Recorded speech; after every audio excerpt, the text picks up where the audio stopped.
I've lived all my life in a small town in Utah called Levan. Levan is located right in the center of the state, and people from the town like to joke about how Levan is navel spelled backwards. We're the belly button of Utah, they say. Not very distinguished, I know, but it seems to help people remember the name.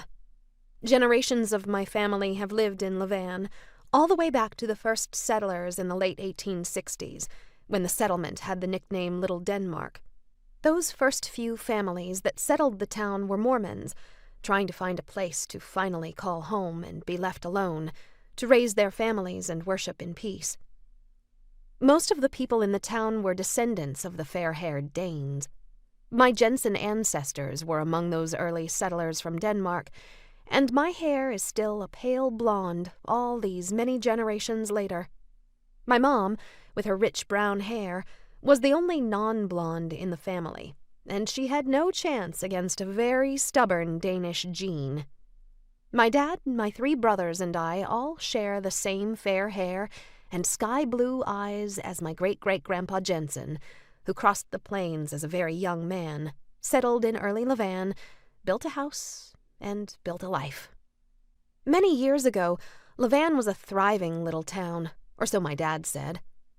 Along Main Street there was Shepherd's Mercantile Store and an ice cream parlor, where the ice cream was homemade from the blocks of ice cut and stored during the summer months in a big ice pit covered with earth, salt, and straw. There was a healthy elementary school and a town hall. Then the new freeway was built, and it bypassed Levan by a few miles. The town had never been built to draw attention, but it began a slow death as the trickle of new blood slowed to a stop.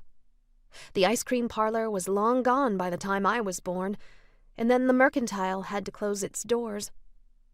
The grade school fell into disrepair, shrinking to a one-room schoolhouse as the younger generation grew up and left without anyone to fill the desks they vacated. The older kids rode a bus for half an hour to a neighboring town called Nephi for junior and senior high school, and by the time I was old enough for elementary school, there was one teacher for the kindergarten through 2nd grades and another for the 3rd through 6th grades. Some people moved away, but most of the families that had been there for generations hung on and stayed.